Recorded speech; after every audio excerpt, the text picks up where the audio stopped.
Bien, bonjour tout le monde, bienvenue à cette autre édition de Conseil de vie de Fantasy avec Simon et Danny. Comment ça va, Danny? Ça va bien, toi? Oui, très bien, merci. Ça va beaucoup mieux que plusieurs des joueurs de la NFL qui sont tombés sur le coup des blessures. Mais nous y reviendrons. T'as-tu passé Oui. une belle semaine de football, Danny? De football, oui. De fantasy, plutôt moyen. Plutôt moyen. Comment cela se fait-il? Comment cela se fait-il? C'est que des fois, tu as un très bon jeudi soir et ça chie le dimanche. Ah, ça a chié dans la pelle. Ça a chié dans la pelle. Ben, écoute, c'est une blessure à Richardson qui m'a coulé dans pas mal de poules cette semaine. Anthony Richardson. Pourtant, si bien parti, mais voilà. Mais ça va mal, pas d'épaule. Ça va mal. Ça va mal. Écoute, dès qu'il est tombé par terre puis que c'est dans la position qu'il a adoptée, mes gars étaient avec moi, puis tout de suite, ils m'ont regardé. C'est-tu normal, ça? Non, c'est pas normal. Un dude qui pointe la partie de son corps. Ça va pas bien. Ça va pas bien. Ben voilà, mesdames et messieurs, alors on est deux malades de fantasy football. On va donc vous suggérer aujourd'hui On des s'en joueurs. vient pas mal connaisseur en médecine aussi, là. Ben là, avec toutes les blessures, on n'a pas le choix. On apprend des parties de l'anatomie. Oh yeah! Oh yeah! Oh yeah! Évidemment qu'on ne va pas vous suggérer pour cette semaine 6 des joueurs stud, des joueurs élites. Ça, Il en vous le savez reste-tu? déjà. Il en reste reste-tu? quelques-uns. Il Ah en ouais? reste quelques-uns, mais ça, vous le savez déjà, vous les habillez déjà. Donc, ce qu'on veut vous suggérer, c'est des joueurs à surveiller pour votre deuxième, troisième porteur de ballon, receveur de passe, tight end, ou des flex ou des super flex, ou pour vos paris sportifs, les DFS. Donc, on a quelques belles trouvailles là-dessus pour la semaine 6. Débutons toutefois. Parce qu'il faut gratter en sacrament. Et là, on a gratté pas mal. Moyenne job de pépine. Méchant job de grattage. D'ailleurs, la fille au départ m'a dit « Monsieur, c'est pas ici que vous devez gratter ça. » Alors, je suis revenu. Alors, Danny aime et n'aime pas. Qu'est-ce que tu as aimé et pas aimé en semaine 5? J'aime mes 49ers, donc Brock Purdy. Volée. Hey, pour l'anecdote, OK, la Ouais. top 1, souper de chum de filles. Ouh. Dimanche soir, on écoute le match pour ça. Une belle performance offensive. Ça aurait été le fun que l'autre club se présente. Brock Purdy, on aime 34 points. Le gars n'est plus nécessairement un QB de structure. On commence à le voir. Les passes sont là. Puis, ça fait un job. 34 points pour Purdy. Jared Goff, qui depuis 1 an et demi, tu sais, si j'extrapole, le gars s'en vient très payant d'un point de vue fantasy. 33 points cette semaine. Un certain Howell de Washington. Sam, de son prénom, 28 points. Ce qui est quand même très intéressant pour un gars que, dans la plupart de vos ligues, il n'est pas repêché. D'un point de vue pour les running backs, Travis Etienne, gros match cette semaine en Angleterre, 36,4. Zach Moss, tout le monde attendait avec le retour de Jonathan Taylor, la production de Moss baissée. C'est sûr qu'un touché de 52 verges, ça l'aide, donc 33,5 points. Soyez patients là, pour les propriétaires de Jonathan Taylor. Et si le propriétaire de Jonathan Taylor est un émotif, c'est le temps d'aller le voir. OK? On a donné un contrat de 3 ans. On ne voulait pas le blesser la première semaine. L'utilisation, là, ça va commencer à tomber à l'avantage tranquillement, pas vite, du côté de Jonathan Taylor. Profitez du moment. Là. Si vous avez Zach Moss, là, vous pouvez l'habiller encore cette semaine, mais grosse performance. Tout ça pour dire grosse performance de Zach Moss cette semaine avec 33,5 points. DJ Moore, que j'ai dans 2 de mes clubs, qui m'a fait partir ma semaine avec confiance. En Lyon. Et certains membres de certains pools ont voulu me jinxer. Et ça a marché! Ça a marché. Donc, DJ Moore, 49 points. Jamar Chase, écoutez, là, je pense que c'est 52 points. Là. C'est un total. C'est en haut de 50. Puis, réalistiquement parlant. De façon réaliste. Voilà. Voilà, on est fatigué. Donc, on dormait quasiment sur le divan. Je ne sais pas pourquoi. On peut avoir dans notre équipe Chase et Moore. Oui. De manière réaliste, comme dirait Simon. Donc, ça vous aurait fait tout un combo. Adam Thielen, 27,7 points. C'est excellent. Là. Le gars, il a été repêché, c'est 13e ronde. Là. Ah ouais, ça c'est si il a été repêché. Il a été repêché. Donc, très payant. Un certain George Pickens du côté de Pittsburgh. Mm-hmm. Du côté de Pittsburgh, d'un point de vue fantasy, c'est très dur à cerner les running backs, le corps arrière. Mais George Pickens, il est là. Puis là, Simon danse. Ça fait 2 ans qu'il repêche, on va se le dire. Puis c'est comme la première grosse performance de 26,6 points. Logan Thomas avec 20,7 points. Et vous avez Sam Laporta qui est quand même un abonné. Impressionnant. Il est un abonné à 20,7 points. Lui aussi. Ceux qui nous ont chié dans la pelle cette semaine. Hey, man. La liste, elle peut être longue. Vas-y rapidement. Non, j'y vais rapidement. Mac Jones. OK? Je me l'ai marqué en caractère gras. Là. Moins 1,6. C'est pas 1,6, c'est moins 1,6. Il vous fait mal. Regarde, tout est fucked up là, du côté des Pats. Dak Prescott avec 6,3 points, c'est pas assez pour un QB qui est top 12 là, selon les pronostics. Lamar Jackson, 9,9, on s'entend, c'est pas dans sa moyenne. Non. Et c'est pas très fort. Ramondre Stevenson. Oh, quel mauvais match. Quel mauvais match. Écoutez, là, les Pats en général, là, ouais. mauvais match. 2,4 points. Najee Harris, écoutez, vous l'avez, vous l'habillez.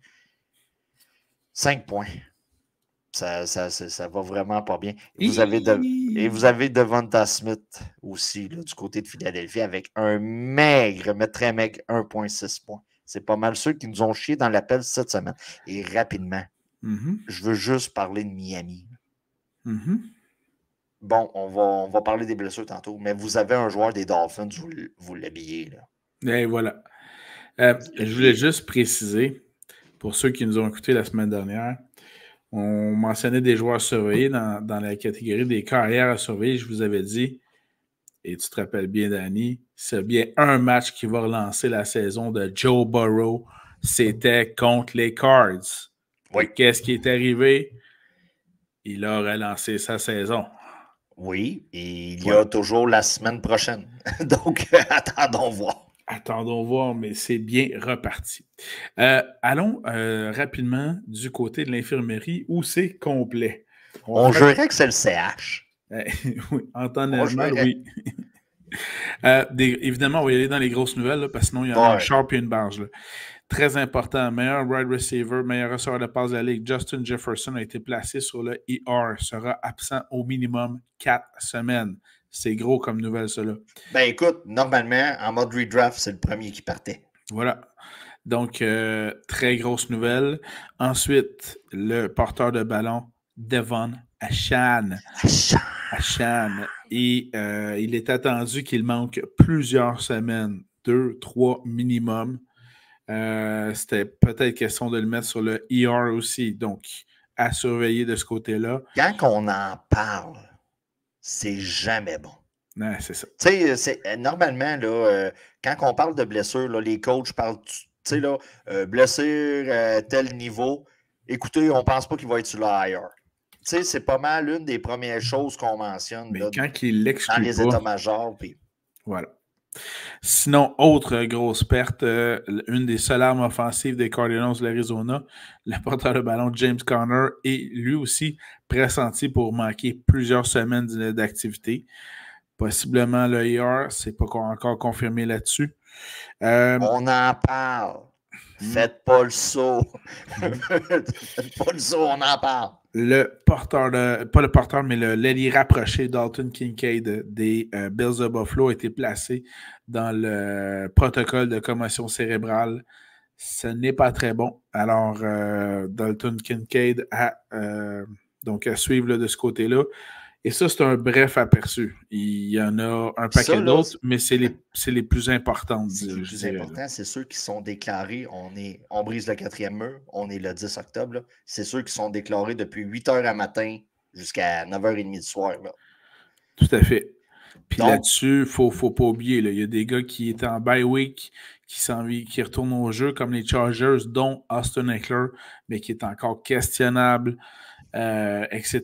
Donc, surveillez l'état des blessures de vos joueurs très importants. Deshaun Watson, il revenait à l'entraînement, mais lui, mais il ça, est pas revenu. Si ça lui tente, évidemment. Là. Écoute, tu sais, des fois, la session de massothérapie est plus longue que prévu, mais c'est un autre cas à surveiller.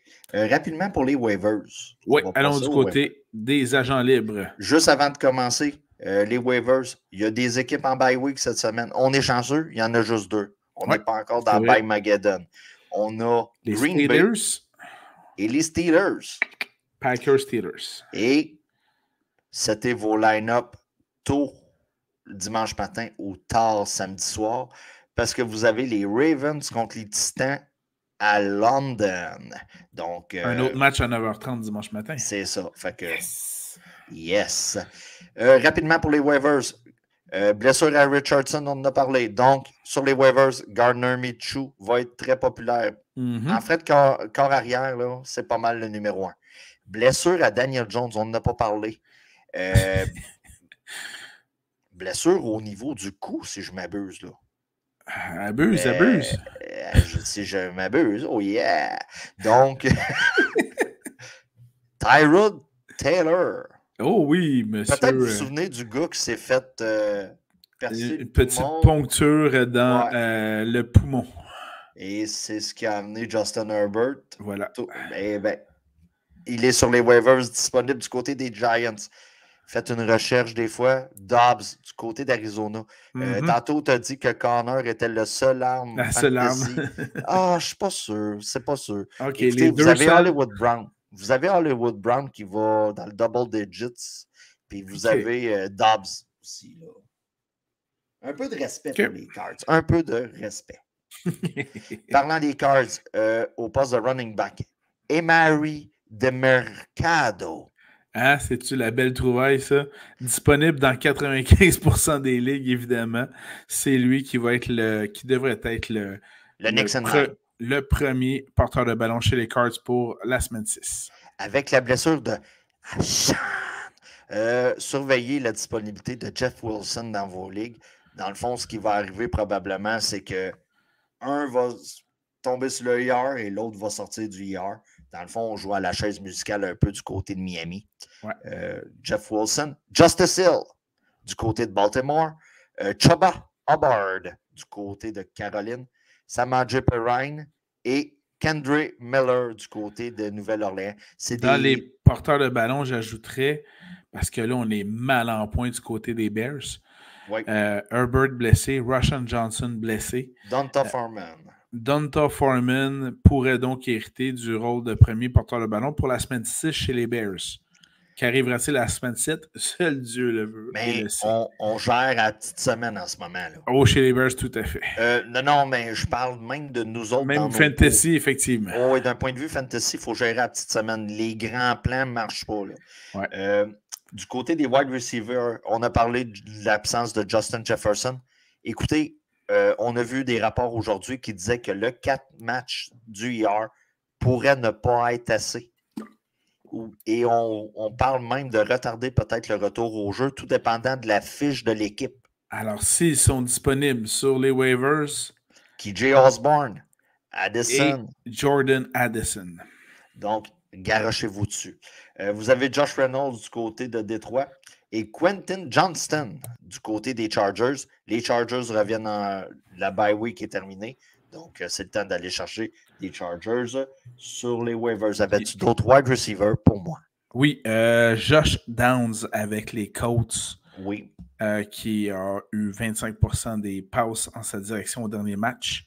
Et sinon, j'ajouterais, pour ceux qui n'ont pas déjà catché ça, que quand tu as Patrick Mahomes puis que tu as trouvé un wide receiver qui attrape pour plus que 13% des passes en sa direction, tu peux aller chercher Rashee Rice dans ce cas-ci. Oui, parce qu'il faut surveiller la blessure de M. Pfizer, blessure à la cheville. Mon petit Aaron Rodgers, toi. Non, surveiller la blessure du niveau... au niveau de M. Swift. Ouais, de M. C'est quasiment mieux M. Pfizer rendu. Ouais. Donc, surveiller. Voilà. Le gars devrait être poivré un peu plus. Là. Puis on n'aura pas le choix. Là, agent libre du côté des alliés rapprochés. Logan Thomas va être probablement le nom le plus populaire du côté de Washington. Écoutez, si le gars se fait prendre, Kay Doughton du côté de Tampa Bay, vous avez Tyler Conklin du côté des Jets. Exact. Et un certain Jonnu Smith. Oui, mais là-dessus, c'est assez renversant. Hein?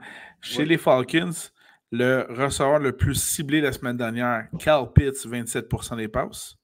Oui. Suivi de Drake London, 24%. Suivi de Jonnu Smith, 19%. Donc, on joue clairement 2 alliés rapprochés du côté des Falcons. Mais, on commence à lancer le ballon. Wow, ça oui. Je veux dire, même Pitts fait des points, fait que ça commence à être intéressant. Sinon, autre allié rapproché au niveau des agents libres waivers, avec l'attaque que Chicago a depuis 2 semaines, Cole Kmet, 22% des passes au dernier match. Ça devient très intéressant. Normalement, le gars devrait plus être sur vos waivers. Faites normalement, non, là. Si c'est le cas, sautez dessus. Sautez dessus en priorité sur ceux qu'on vous a nommés. Peut-être Logan Thomas, parce que c'est peut-être le début de quelque chose d'intéressant de son côté. Et voilà. Allons-y du côté de la semaine 6, des joueurs à surveiller lors de cette semaine des activités de la NFL.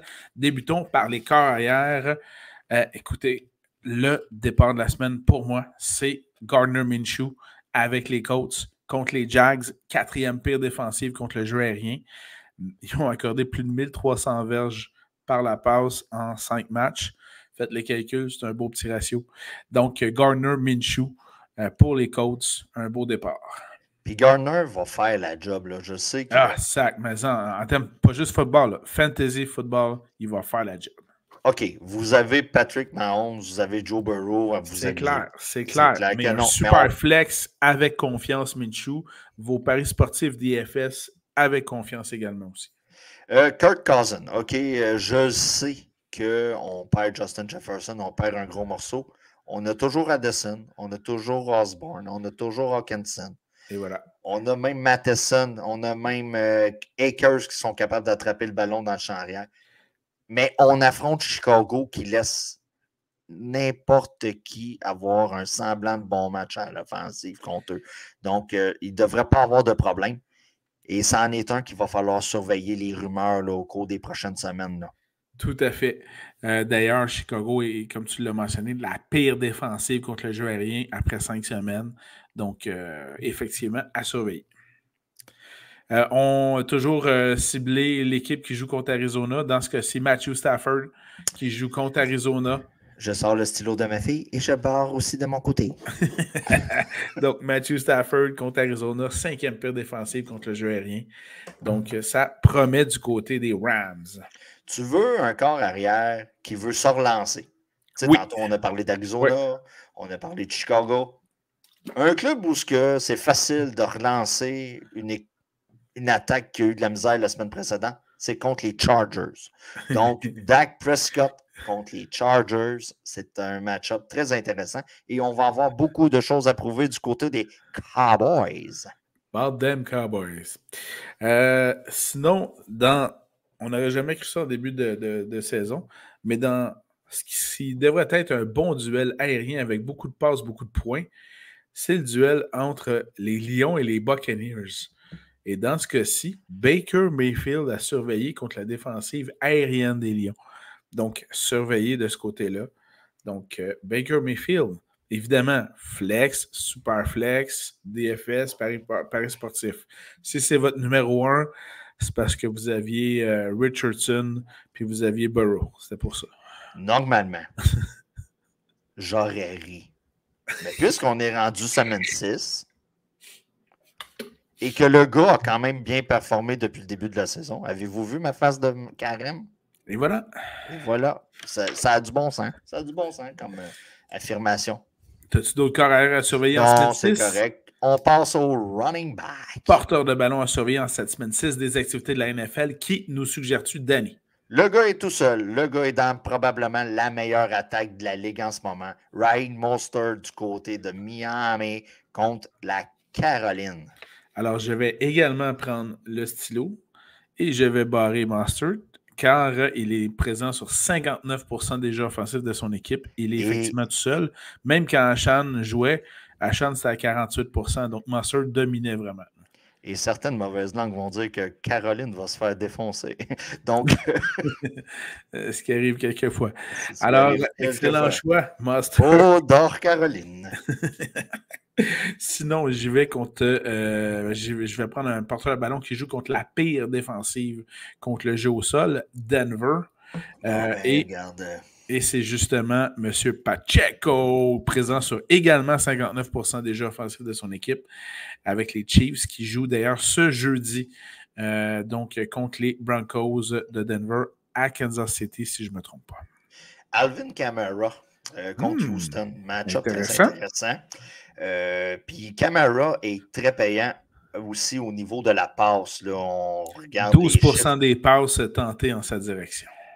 Derek Carr s'en sert à profusion. Donc, c'est un match-up très intéressant. Surtout que le gars est quand même reposé là, suite à sa suspension du début de la saison. Puis il est quand même présent sur 63% des jeux offensifs de son équipe. Voilà. Donc, excellent. Excellent choix. Ben, tu parles de gars tout seul et en plus qui joue contre Arizona. Karen Williams des Rams, présent sur 84% des jeux offensifs de son équipe contre Arizona. C'est un pari que je vais prendre anytime en DFS Paris sportif. Et je vais y aller avec une long shot. Très long shot. Digne du film American Sniper. Là. OK? Chubba Hubbard. Oh, c'est pas si long shot que ça. Contre Miami. C'était un peu blessé aussi. Là. Ben, Miles Sanders, c'est un peu une déception là, depuis le début de la saison. Oui, d'ailleurs, Hubbard a été présent plus souvent que Sanders lors des jeux offensifs de son équipe au dernier match. Donc, tel un Bradley Cooper, la calotte à l'envers, puis je joue avec ma mire. Ouais. Chubba Hubbard. Écoutez, en DFS, vous êtes mal pris. La situation, OK, d'un point de vue des running backs, là, est un peu catastrophique. Là. Ouais. Soyons honnêtes, là. Puis on n'est pas encore dans By Mageddon. Là. Donc, Chubba Hubbard en flex. Des fois, il y a certaines ligues qui mettent 3 running backs à habiller avec un flex. Chubba Hubbard peut être une option pour vous dans les ligues, on va appeler ça là, les ligues un peu plus spécialisées. Dans mon dernier choix de porteur de ballon, vous suggérez pour cette semaine 6 des activités de la NFL, juste parce que je voulais prononcer son nom, mais également parce que les 2 premiers porteurs de ballon sont out pour le prochain match et qu'on joue contre les Rams, dont la défensive au sol n'est plus ce qu'elle était, ayant accordé 600 verges en 5 matchs. C'est Emari Demercado qui a été présent pour 77% des jeux offensifs de son équipe pour les Cardinals de l'Arizona. Le gars va être là. Le gars va être sur le terrain, c'est le next in line. Tu sais, mettons, il y a une blessure à Miami. Là. Ashan. Voir ici avec Ashan. Vous avez Mostert, vous avez Jeff Wilson qui est là. Tu sais, on a tout le temps 2-3 près. Du côté des Cardinals, c'est pas ça pantoute. Pantoute. Donc, habillez-le avec semi-confiance. Oui, un beau flex. Un beau flex. Puis, on peut comprendre là, avec la manière que ça va cette année, que ça soit ton running back numéro 2. On peut comprendre. Oui, ça se pourrait bien. Ça se pourrait. On y va du côté des receveurs de passe? Oui. Alors, qui nous suggères-tu, Danny, pour cette semaine 6? Je vais essayer d'en prendre un que tu me chipperas pas. Oh, fuck that. Addison de Minnesota contre Chicago. Et voilà. Départ de la semaine, receveur de passe. Vous pouvez insérer dans le Addison KJ Osborne. OK, vous avez KJ Osborne, vous habillez KJ Osborne. Vous avez Addison, vous habillez Addison. Dans le fond, on tombe avec la dynamique wide receiver numéro 1, A et B. Là. Voilà. Puis Hawkinson devrait avoir un regain. Là. Je sais que c'est pas facile là, pour ceux qui l'ont. Il a été un peu overdrafté là, cette année. Puis on s'entend, là, c'est peut-être pas des performances qui méritent l'overdraft, là, mais ça devrait s'améliorer au cours des prochaines semaines. Évidemment, c'est ce que dictait son nouveau contrat, par contre. C'est ça. Mais ça, c'est une autre chose. Deuxième proposition, puisque la première, Danny me l'a volée. J'y vais avec le vieux Adam Thielen. Contre Miami, il va avoir bien des passes contre Miami parce qu'ils devraient traîner de l'arrière. Fait que ça devrait y aller au toast. Mais c'est surtout qu'au dernier match, Thielen, 40% des passes en sa direction. On veut du volume et là, on en a en tas. Alors, Adam Thielen. Puisque tu m'as volé Adam Thielen, je vais. OK, je vais y aller aussi avec Calvin Ridley contre Indianapolis. Écoute, intéressant. Tu l'avais-tu, là? Non, je te laisse. Ah, tu ne l'avais pas, OK. Donc, Calvin Ridley contre Indianapolis, match-up très intéressant. Et, tu sais, même si vous avez le Christian Kirk, tu sais, je sais que certaines semaines, ce qui est plate du côté des Jags, tu sais, on n'a pas de 50-50. C'est vraiment la semaine, c'est un. L'autre semaine d'après, c'est l'autre. Puis, tu sais, c'est un peu une devinette. Donc, vous avez Christian Kirk. Vous pouvez le mettre au poste de flex. Vous avez Calvin Ridley. Vous pouvez le mettre au poste de flex. Puis vous priez pour le meilleur. Oui, en effet. Mais c'est quand même 24% des passes là, pour ce qui est de Ridley. Donc, très bon choix. Moi, je vais aller du côté de Zay Flowers, qui a été à égalité avec Mark Andrews, quand même quelque chose. Là. À égalité avec Mark Andrews pour le nombre de cibles, donc de passes tentées, 27%. Donc, évidemment, le jeu de la mort pourrait être meilleur si on s'entend. Mais quand tu joues contre Tennessee, ça promet là, de ce côté-là. Rapidement, mon dernier. J'irais avec Hollywood Brown du côté d'Arizona. Ah ouais. Écoutez, même les mauvais clubs doivent lancer le ballon. Puis si on regarde d'un point de vue statistique, là, ce que j'ai oublié de faire avant de vous en parler, là, le gars est double digits à toutes les semaines depuis le début de la saison. Donc, vous avez un volume, vous avez des touchés, et c'est ce qu'on veut. Là. Au poste de flex, là, quelqu'un qui me fait un 16 points au poste de flex, c'est payant. Là. Ouais. Donc, c'est là des fois qu'on se démarque par rapport à notre adversaire dans les match-ups. Donc, Hollywood Brown, depuis le début de la saison, il est payant. Je ne vous dis pas que c'est la production rêvée d'un wide receiver numéro 1, mais au poste de flex, il fait l'affaire. Donc, Marquise Brown du côté d'Arizona. Ben, c'est excellent. As-tu d'autres... C'était mon dernier, puisque tu m'en as volé plein depuis le début de l'émission. Là, j'en ai un dernier à surveiller au niveau des receveurs de passe, mais c'est plus pour vos paris sportifs DFS. Oui. Donc, on a parlé de Gardner Minshew contre les Jaguars. Josh Downs, 25% des passes au dernier match. Derrière Pittman, devant Pierce. À surveiller, notamment pour vos paris sportifs DFS, la valeur est très basse pour Downs, mais le retour devrait être très intéressant. Voilà. Ailier rapproché à surveiller pour la semaine 6 des activités de la NFL. Qui nous suggères-tu, Danny? Puisque j'ai de la suite dans les idées, je vous conseille Zach Ertz contre les Rams. Donc, je vous ai parlé de Marquise Brown, donc Zach Ertz contre les Rams. Je vais y aller avec beaucoup de volume. Il y a entre autres un certain Dallas Goedert qui a été le receveur le plus ciblé chez les Eagles devant AJ Brown, devant Devonta Smith, 26% des passes. Donc Dallas Goedert. Logan Thomas contre Atlanta. Ça va de soi. Ça va de soi. Atlanta, on a tout le temps on a de la difficulté encore avec la défensive. Puis ça va être comme ça pour les prochaines années du côté d'Atlanta. Donc, Logan Thomas s'est attiré beaucoup de passes de Sam Howell depuis quelques semaines, là, depuis son retour au jeu. Donc, son retour de commotion, je crois, de mémoire. Donc, Logan, la position est tellement atroce là, du côté des tight ends. On n'a même pas besoin de blessure pour que ça soit atroce. Là. En général, c'est comme ça. Donc, si vous êtes capable d'aller chercher un genre de 15 points de Logan Thomas, c'est parfait. Donc, Ben, plusieurs suggestions là, du côté des ailiers rapprochés. Je parlais de volume là, tantôt. Tu as Hawkinson, le receveur le plus ciblé chez les Vikings la semaine passée, 19%. Ça devrait être possiblement encore le cas, sinon à surveiller. Là, mais bref, un très bel affrontement contre les Bears de Chicago. Tyler Conklin contre Philadelphie. Intéressant. Zach est capable de jouer, mais j'ai l'impression, la défensive de Philadelphie, on s'entend, là, sur papier, c'est excellent. Là. Oui. Donc, j'imagine qu'on va plus viser les passes courtes. Il y a des bye week, on s'entend qu'on perd Musgrave, on perd. Firemouth était déjà blessé, là, on s'entend, oui. là, mais on le perd là, avec le bye week. Là. Donc, Conklin peut être une option intéressante pour vous, soit pour les DFS ou si vous avez un tight end en problème.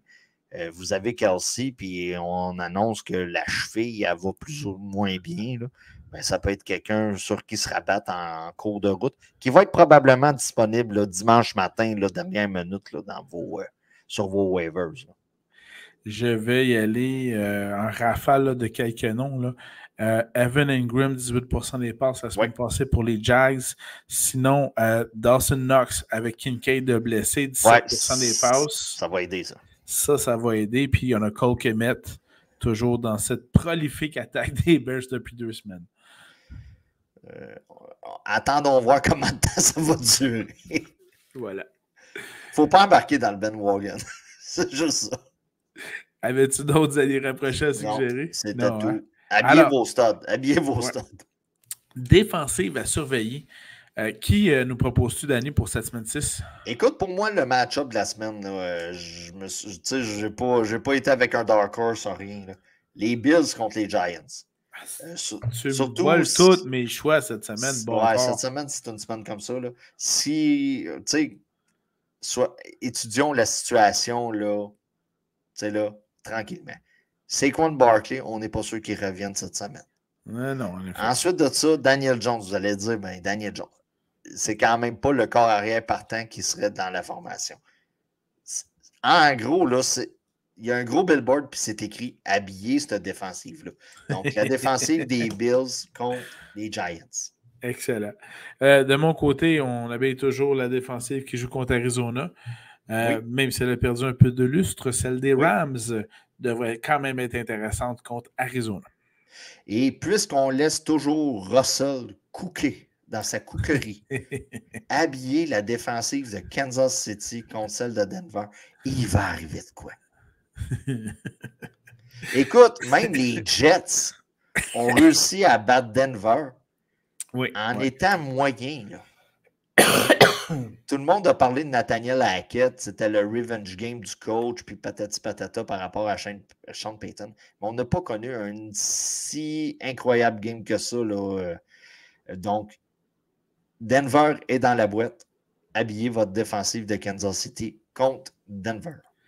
Et suite à la pitoyable prestation offensive des Pats, je ne me gênerais pas, moi, pour habiller le défensif des Raiders si je devais streamer un peu contre les Patriots en fin de semaine.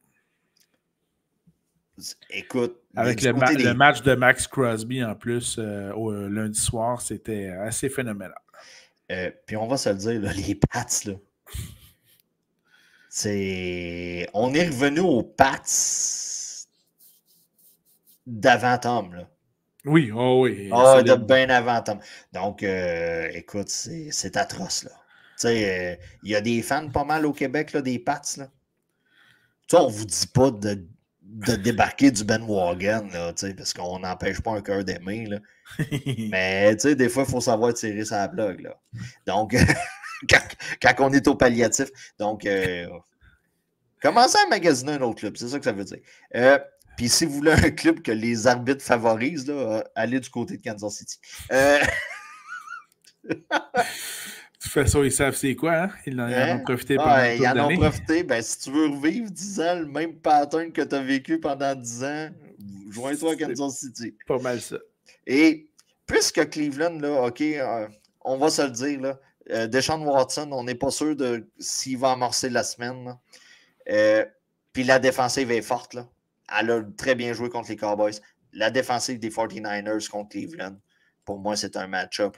Mais normalement, ça devrait être un affrontement défensif. 2 des meilleurs défensifs de la Ligue. Oui, mais j'habille la défensive des 49ers tout de même. C'est sûr. C'est sûr. Mais j'habille pas la défensive de Cleveland contre les 49ers. Je comprends. Donnons de l'amour à nos batteurs. Je vais débuter parce que tu n'arrêtes pas de m'envoler depuis le début la présente émission. La même affaire. Laisse-moi en nommer un.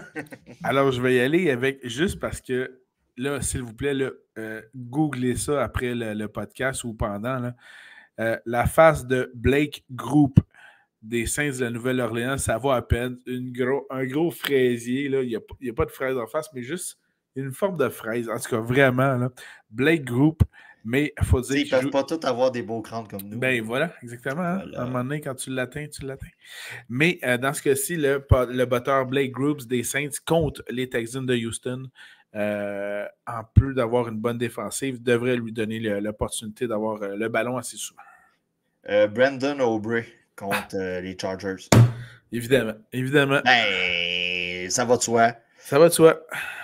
Ça en est un des bons dans le business cette année d'un point de vue fantasy. Ah, mais donc, Brandon Aubrey des Cowboys, pour ceux qui ne connaissent pas dans le contre les Chargers, normalement, il devrait avoir des points de part et d'autre. Un bel affrontement en vue. Parce que les Chargers ne sont pas capables d'arrêter grand-chose, soyons honnêtes. Et j'y vais avec Brett Maher des Rams contre Arizona. Ça devrait toujours être intéressant. Tyler Bass contre les Giants.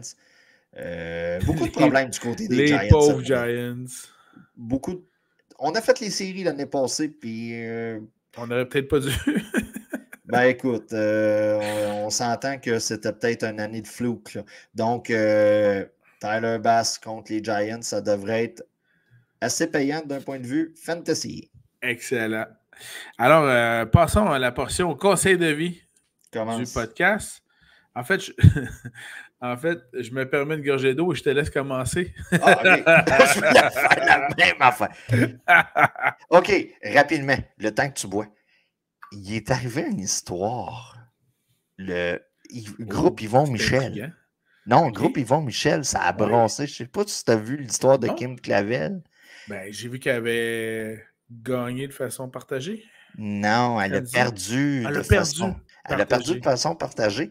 Et dans le fond, ce qui est spécial dans toute la situation, c'est que, Yvon Michel a plaidé qu'un arbitre québécois n'avait pas donné l'avantage aux Québécois. Il a juste arbitré, gars. Il a juste arbitré.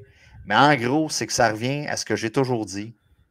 Le seul sport le résultat n'est pas prédéterminé, c'est la lutte. Donc, tu sais, puis on a eu toutes les preuves. Ça fait longtemps que je le dis, mais là, on l'a vu. Le gars est rentré dans les vestiaires, il a engueulé la genre de président de la commission athlétique du Québec. Là. Oh my God, OK. Ah non, le gars a fait tout un show sans de l'air. Donc, surveillez ça au cours des prochaines semaines. Le gars a un peu tilté. Ben, de mon côté, si j'avais juste une demande à faire, notamment aux résidents de ma communauté, c'est si vous voulez faire plaisir à ma petite fille, pourriez-vous commencer à décorer de bonne heure toutes vos maisons pour l'Halloween, s'il vous plaît? Parce que là, on fait des belles promenades, c'est super cute, puis elle s'arrête, puis c'est bien le fun. On rappelle pour ceux qui passent l'Halloween. OK? Tu parles de l'Halloween, là? OK. Bien sûr, bien sûr. Une stratégie très payante à l'Halloween avec les enfants. Parce que nous, les parents, il faut enseigner aux enfants le rendement versus l'effort fait. OK? Tout à fait. Chez les lossieurs, notre stratégie, c'est qu'on vise les rues de maisons jumelées. Les duplex, les triplex, on vise ces rues-là. Donc, parce qu'on va se le dire, nous, à l'Halloween, ils mouillent tout le temps. Donc, on réduit les efforts. On vise les rues de duplex, de triplex, maisons jumelées. C'est très payant pour les enfants. Là, on va vous rappeler que c'est l'Halloween, comme je m'en allais là aussi, puis c'est le fun que tu en parles. Là, la citrouille, là. Mm-hmm. Je le sais que ta blonde va dire, achète-en 2, je vais en cuisiner une. OK, ça arrive jamais. Ça arrive jamais. Parce que elle se rappelle que c'est une courge. Puis personne aime la fucking courge. OK? Donc, c'est un peu ça. Achète-en pas une de trop. De trop, non, en effet. Une de trop. Elle dit, prends-en une, je vais en cuisiner une. Elle pourrit tout le temps. Elle finit dans le bac à compost. Ah, merci. Ben oui, je sais que je parle avec un... Bien sûr. Mais non, mais c'est parce que c'est quand même la nourriture que tu fais germer pendant 9 mois. Ça serait intéressant de la déposer dans le bon bac. Ouais, mais t'as mis au dépotoir, puis elle est déjà... Ceci est un message payé par votre régie de matières résiduelles. Voilà. Donc, ne cuisine pas la citrouille. Bon, ben écoute, excellent conseil. Et on rappelle que l'autocueillette, c'est de la merde aussi. Là. On le mentionne pas mal à chaque année. Là. C'est le temps des cueillettes de citrouille. Là. C'est de la merde, l'autocueillette. Ouais. Par contre, autre conseil, profitez-en. Il y a des belles installations, des labyrinthes, maisons hantées, etc. Oh man, je viens de piler je viens de scraper ton branding, toi, c'est vrai. Non. Il y en a une coupe. Non, je t'avoue que l'autocueillette de citrouille, c'est pas mon fort. Mais il y a des labyrinthes assez géniaux, merci. Donc, n'hésitez pas à y aller. Ils sont bien faits. Ah oui, encouragez les producteurs qui offrent des activités, on va dire ça de même, parce que c'est quand même... Mais, amenez-moi juste pas. Le message est capté. Ah, ils l'ont catché assez vite dans la famille. Donc, on va vous souhaiter bonne chance pour l'infirmerie. Voilà. Pas pour vos résultats. Écoute, j'ai perdu 2 fois. Là. J'ai perdu contre Simon. J'ai perdu dans l'autre pool. Ah, j'avais pas remarqué. Oh non. Mais, tu sais, comme dirait l'autre,